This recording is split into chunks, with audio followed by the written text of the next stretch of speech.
السلام علیکم ناظرین، عوام کی آواز کے ساتھ میں ہوں آپ کا میزبان ڈاکٹر نوید، اور آپ اس وقت دیکھ رہے ہیں انصاف ڈیجیٹل نیوز۔ آئیے آپ کی ملاقات کرواتے ہیں ملک ارشد نوید صاحب کے ساتھ، جو کہ ناظم رہ چکے ہیں 2000 میں، اور نائب تحصیل ناظم رہ چکے ہیں 2005 میں، اور اس وقت جو ہے نا وہ چیئرمین ہیں NC پرو کے۔ ان سے ملتے ہیں اور سب سے پہلے تو یہ پوچھتے ہیں کہ ان کا سیاست میں آنے کا مقصد کیا تھا، سیاست انہوں نے کیسے جوائن کی، اور خاص طور پہ ابھی تک انہوں نے کوئی پارٹی جوائن نہیں کی، صرف اور صرف آزاد کے طور پہ جو ہے نا یہ الیکشن لڑتے ہیں اور کامیاب ہوتے ہیں، اور یہ عوام کی خدمت کرتے ہیں اس حوالے سے۔ اور اس وقت جو پاکستان کا سب سے مین ایشو مہنگائی کا، کہ مہنگائی کا تناسب بہت زیادہ ہو گیا، اس حوالے سے بات کرتے ہیں۔ PTI کی حکومت کے جانے کے حوالے سے بات کرتے ہیں، اس کے بعد مہنگائی کا ایک طوفان سا برپا ہے، اس حوالے سے بجلی کی لوڈ شیڈنگ کے حوالے سے یہ ساری باتیں کرتے ہیں، زمیندارہ کے حوالے سے بھی بات کرتے ہیں۔ آئیے آپ کی ملاقات کرواتے ہیں محمد ملک ارشد نوید صاحب کے ساتھ۔ السلام علیکم۔ وعلیکم السلام۔ کیسے ہیں سر؟ ٹھیک ہیں؟ ٹھیک ٹھاک سر، الحمدللہ۔ سر سب سے پہلے تو آپ مجھے یہ بتائیں کہ آپ کا سیاست میں آنے کا کیسا ایکسپیریمنٹ رہا، کس طرح آپ نے سیاست میں انٹری ماری، کس طرح آپ کو سیاست کا شوق ہوا۔ سیاست تو بیسکلی ایک عبادت ہے، اگر سیاستدان اس کو یہ سمجھ کے کریں تو، کیونکہ سماجی خدمات جتنی ہوتی ہیں سیاستدان کے لیے یہ ضروری ہوتی ہیں، لوگوں کے کام آنا، حلقہ احباب کے کام آنا۔ جیسے خان صاحب کا ایک ویژن تھا کہ میں نچلے طبقے کے لوگوں کو اختیارات منتقل کروں گا تاکہ وہ عوام کی خدمت کر سکیں، اور آپ نے ابھی تک کسی پارٹی کو جوائن نہیں کیا، اس کی کیا خاص وجہ ہے اس حوالے سے؟ بسم اللہ الرحمن الرحیم۔ شکریہ نوید صاحب، انصاف ٹی وی کا شکر گزار ہوں۔ جہاں تک سیاست کی بات ہے تو یہ ہمارا مطلب ایسے باپ دادا سے چلا آ رہا ہے، ہمارے آبا و اجداد بھی تھے، وہ بھی وراثت میں ہیں، وہ بھی اسی عوامی خدمت تھے۔ بیسیکلی ہم زمیندار ہیں۔ اس کے بعد مطلب میرے نانا صاحب تھے حاجی تمام صاحب، ان کو انگریزوں نے خان صاحب کا خطاب دیا تو انہوں نے شریعت بل انہوں نے ہمارے ادھر پاس کرایا تھا، شریعت بل۔ اس کے بعد میرے ماموں صاحبان تھے، وہ بھی یہاں کے چیئرمین رہے ہیں۔ پھر یہ نسل در نسل ہے، جو یہ سلسلہ چلتا ہے، بندہ ہے، آنا ہے، جانا ہے۔ ان کی وفات کے بعد تو میں نے سیاست میں قدم رکھا، اور ہمارا بیسک مقصد یہی ہے کہ عوام کی خدمت کریں۔ اور جس طرح آپ نے فرمایا ہے کہ سیاست ایک عبادت ہے، الحمدللہ ہم ہی اسی نظریے کے تحت چل رہے ہیں، لوگوں کی خدمت کر رہے ہیں، اپنے عوام کے مسائل حل کر رہے ہیں، اپنے علاقے کے لیے جو کچھ ہم سے ہو سکتا ہے اسی میں کر رہے ہیں۔ اس وقت آپ نے حالات، کیونکہ آپ سیاستدان ہیں، حالات آپ دیکھ رہے ہیں، PTI کی حکومت تھی، وفاق میں بھی، KPK میں تو 10 سال ہو گئے، جی ٹھیک ہے نا، وہ تو آپ اچھی طرح اس کو بخوبی جانتے ہیں۔ خان صاحب کو ہٹایا گیا، مہنگائی تو PTI کی حکومت میں بھی تھی، جی لیکن جب سے شہباز شریف صاحب نے حکومت سنبھالی ہے، جی اس ڈیوریشن سے لے کے اب تک صرف دو ڈھائی مہینوں میں مہنگائی کا ایک طوفان سا برپا ہے۔ غریب آدمی کے لیے 2 وقت کی روٹی کھانا جو ہے نا بڑی مشکل ہو گئی ہے، لوگ خودکشیوں پہ مجبور ہو گئے ہیں۔ اصل میں یہ مہنگائی ہوئی کیوں اور کیسے ہوئی، اس کے بارے میں تھوڑی سی ہمیں ذرا ڈیٹیل بتا دیں تاکہ ہم لوگوں کو یہ دکھا سکیں کہ یہ مہنگائی کیوں ہوئی۔ بالکل آپ نے صحیح کہا ہے۔ اصل بات یہ ہے کہ آج الحمدللہ پاکستان کو بنے ہوئے 75 سال گزر گئے ہیں، تو میں تو یہ سمجھتا ہوں ان 75 سالوں میں شاید کوئی سٹارٹ میں یا بیچ میں کوئی حکمران جو ہے جو پاکستان کے ساتھ مخلص تھا۔ اب تک جتنے بھی ہیں سارے اپنے پیٹ کے لیے آ رہے ہیں، اور اس لیے میں نے کوئی پارٹی بھی جوائن نہیں کی، کیونکہ مجھے کوئی بندہ بھی ایسا نظر نہیں آتا ہے جو کہ پاکستان کے لیے مخلص ہو۔ سب کے سب اپنی تجوریاں بھر رہے ہیں اور عوام کو اور پاکستان کو دن بدن نیچے لے کے جا رہے ہیں۔ پر ایک امید کی کرن تھی عمران خان، جنہوں نے اس 4 سالہ دور میں 3.5 سالہ دور میں اپنے طور پر بہت کچھ کیا ہے، لیکن پھر وہی مغرب نوازی اور یہی پرانے سیاستدان جو خاندان چلے آ رہے ہیں اس پاکستان میں، جن کے پیٹ ابھی تک نہیں بھرے ہیں، تو بہرحال یہ بار کے سے جو اس کی حکومت کا تختہ الٹا گیا ہے، میں کہتا ہوں کہ یہ پاکستان کی بدقسمتی ہے۔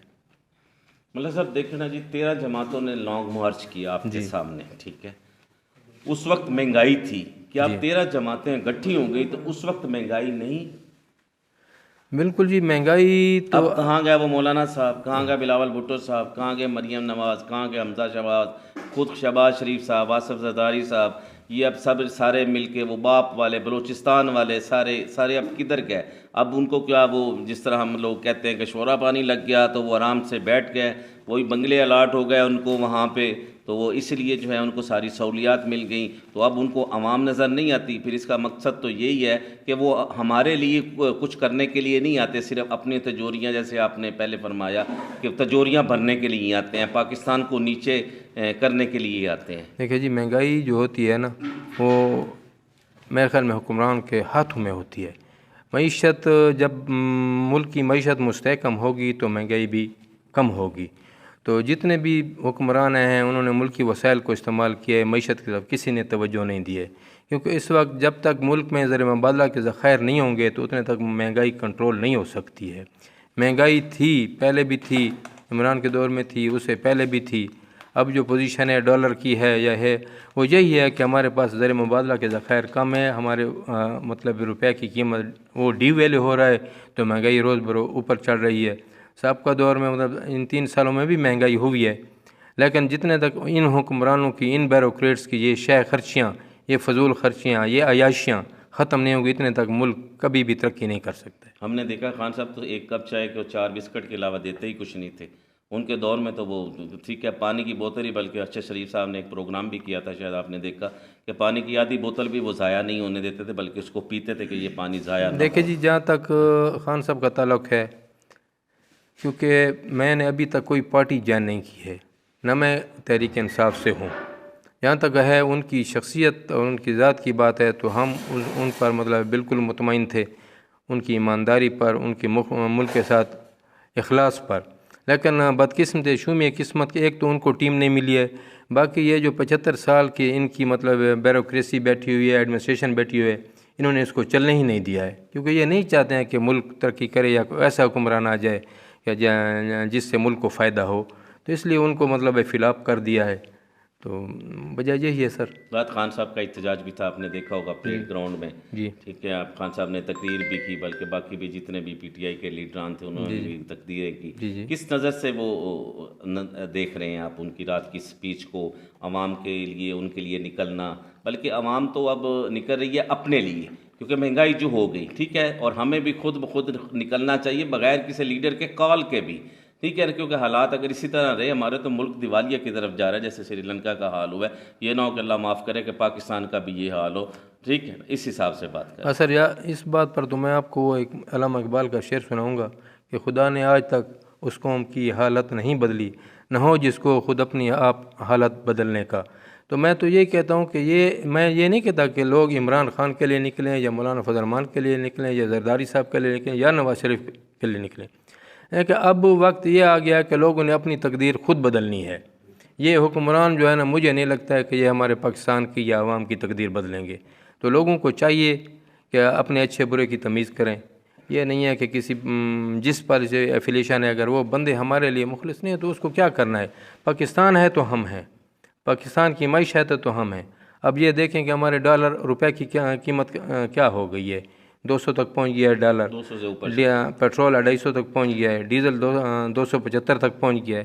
تو وجہ کیا ہے کہ ہمارے پاس افراط زر یہ مطلب ہے زر مبادلہ نہیں ہے۔ اگر ہماری معیشت مستحکم ہوتی تو یہ ڈالر بھی نیچے ہوتا، پیٹرول بھی نیچے ہوتا، ڈیزل بھی نیچے ہوتا، کیونکہ ہمارے جو پیسے ہیں، ابھی میں نے کل ہی پڑھا ہے کہ احسن اقبال صاحب ہیں جو ہمارے، انہوں نے کوئی اپنے لیے ایک V8 خریدیا کوئی 6 کروڑ روپے کی، اور اس کا ڈیلی کا مطلب فیول کا جو خرچہ ہے 15 سے 20 ہزار روپے ہے۔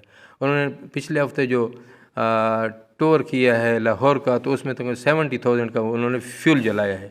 یہ ہے ہمارے حکمران عوام کے کہتے ہیں کہ ایک پیالی کے بجائے آدھی پیالی پی جائے، ہمارے لیے تو یہ ہے نا، تو اپنے لیے تو V8 اور یہ سارے کچھ ہے۔ دیکھیں جو ہمارا مخلص ہوتے ہیں ہمیں اچھا نہیں لگتا ہے نا، ہمیں اپنے اچھے اور برے کی پہچان کرنی چاہیے، عوام کو کرنی چاہیے۔ میں بھی عوام میں سے ہوں، آپ بھی عوام میں سے ہیں، تو یہ نہیں ہم کسی کی مخالفت کریں، عمران خان سے بھی کوئی ہمارا رشتہ نہیں ہے، تعلق نہیں ہے، ہم تو وہ کہتے ہیں کہ وہ حکمران ہے جو ملک اور قوم کے لیے اچھا ہو، پاکستان کے لیے ملک اچھا میں ہو۔ اس وقت انقلاب کی ضرورت ہے، بالکل ہے، ہم تو کہتے ہیں کہ خدا کرے کوئی ایسا بندہ اللہ پاک اپنی طرف سے لے آئے جو مطلب ملک کے ایسا کوئی اچھا انقلاب لائے جہاں پر بندہ تو آ گیا تھا لیکن ہم نے اسلامی نظام ہو، اب سود سے پاک نظام ہو، عوام کو جو ہے نا جو سہولیات فراہم کرے، عوام کے لیے سوچے۔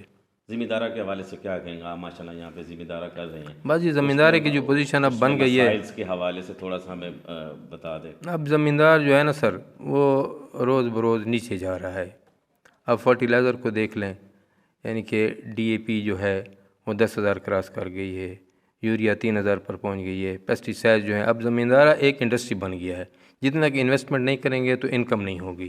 تو جو غریب کاشتکار ہے، جس کے پاس اپنے پیٹ بھرنے کے لیے پیسے نہیں ہیں، تو وہ زمیندار پر کیا خرچ کرے گا؟ جب تک خرچ نہیں کرے گا تو کچھ بھی حاصل نہیں ہوتا، انکم بھی حاصل نہیں ہوتی ہے۔ اور اس کے بعد اب شوگر والوں کو دیکھیں، شوگر مافیا کو دیکھیں، گنے کو کاشت کرنے کے لیے اتنا خرچہ کرنا پڑتا ہے۔ جب مل کو بیچتے ہیں، فیکٹری کو بیچتے ہیں، ایک تو ریٹ بھی کم دیتے ہیں اور دوسرا پیسے بھی نہیں دیتے ہیں۔ ابھی تک ہماری تحصیل میں 3 شوگر ملیں ہیں، تو ایک چشمہ گروپ ہے، چشمہ کے 2 ہیں، چشمہ 1 ہے، چشمہ 2 ہے، تاندلے والے ہے۔ تو ابھی تک زمیندار در بر پھر رہے ہیں، ابھی تک ان کو پیسے نہیں مل رہے۔ چشمہ گروپ کی طرف سے تو ساری کلیئر ہو گیا، جو زمن یونٹ ہے تاندلے والے، اس کی طرف سے لوگوں کو ہے تقریباً ابھی تک بھی 20-30 کروڑ روپے واجب الادا ہیں مل کے ذمہ۔ لاسٹ پہ حکومت پاکستان کو اس وقت جو موجودہ حکومت چل رہی ہے، کے پی پی تو خان صاحب ہیں، محمود خان صاحب ہیں، آپ کے وزیر اعلیٰ ہیں، ٹھیک ہے، تو اس حوالے سے آپ کیا میسج کنوے کریں گے؟ اس وقت تو سر میں ایک میسج کنوے کروں گا۔ آج کل ایک ایشو چلا ہوا ہے کے پی میں، کے پی گورنمنٹ نے جو ہمارے لوکل باڈیز کے جو اختیارات تھے، جو ایکٹ تھا، اس کو بائیلاز میں چینج کیا ہے، اور جو ہم الیکٹڈ لوگ ہیں، عوامی نمائندے ہیں، جو مکان عوام کو ادھر اپنی دہلیز پر ان کے مطلب مسائل حل کرنے کے لیے بیٹھے ہیں، عوام سے ووٹ لے کر آئے ہیں، اور عوام ہم سے توقعات لگائے ہوئے ہے کہ یہ ہمارے مسائل کا حل کریں گے۔ تو انہوں نے جو ایکٹ کیا ہے، میں اس کی مذمت کرتا ہوں۔ کے پی کے گورنمنٹ نے، خاص کر ہمارے وزیر اعلیٰ محمود خان صاحب ہیں، یا ہمارے پارلیمنٹ کے لوگ MPAs MNAs بیٹھے ہیں، منسٹر صاحب بیٹھے ہیں، ہمارے منسٹر صاحب ڈی اے خان کے ہیں، فیصل امین خان گنڈپور، میں کہتا ہوں کہ انہوں نے عوامی نمائندوں کے ساتھ زیادتی کی ہے۔ یہ ان سے ڈی ڈی او شپ سگنیٹری اتھارٹی بھی لے لی ہے، اور مطلب وہی بیوروکریسی کے حال پر چھوڑ رہے ہیں۔ تو اس سے عوام کے کام نہیں ہوں گے۔ اگر یہ ان عوامی نمائندوں کو اپنے اختیارات دے دیتے تو نیکسٹ کے لیے مطلب ان کے لیے بھی، پی ٹی آئی گورنمنٹ کے لیے بھی اچھا تھا اور عوام کے لیے بھی فائدہ مند تھے۔ بل یہ انہوں نے جو اقدام کیا ہے پی ٹی آئی حکومت نے کے پی کے میں اس کی بھرپور الفاظ میں مذمت کرتا ہوں۔ بہت شکریہ آپ کا قیمتی ٹائم دیا ہمیں، اور بڑی اچھی باتیں جو ہے نا آپ نے ہمارے ساتھ شیئر کی، اور انشاءاللہ تعالیٰ آپ کی جو یہ بات ہے ایوان بالا میں ہم اس کو اٹھائیں گے، اور انشاءاللہ تعالیٰ اس پہ امپلیمنٹ بھی کروانے کی کوشش کریں گے۔ تھینک یو نوید بھائی، تھینک یو۔ ناظرین، یہ تھے ملک ارشد صاحب جو کہ اپنے خیالات کا اظہار کر رہے تھے۔ یہاں پہ بڑی اچھی باتیں کی انہوں نے، مہنگائی کے اوپر بھی باتیں کی، خان صاحب کے بارے میں بھی باتیں کی، اور خاص طور پہ جو انہوں نے یہ کہا کہ یہ جو اس وقت اسمبلی میں باتیں ہو رہی ہیں، اور یہ قانون جو انہوں نے پاس کیا ہے، تو جو یہاں پہ دور دراز علاقے سے لوگ ان کے مسائل لے کے آتے ہیں ان کو حل کرنے کے لیے، تو ظاہر ہے ان کے پاس کوئی اختیارات نہیں ہوں گے تو یہ مسائل کیسے حل کر سکیں گے۔ اور یہ جو اسمبلیوں میں لوگ بیٹھے ہیں، اور محمود صاحب سے بھی گزارش ہے، بلکہ خان صاحب سے گزارش کروں گا کہ وہ کے پی کی بیسک حکومت جو ہے نا وہ پی ٹی آئی سے ہے، تو اس قانون کو جو ہے نا وہ روکا جائے، تاکہ یہ غریب عوام ہے، غریب عوام جو ہے نا اس چیزوں سے فائدہ حاصل کرے۔ کیمرہ مین اسد اللہ نیازی کے ساتھ ڈاکٹر نوید، انصاف ڈیجیٹل نیوز۔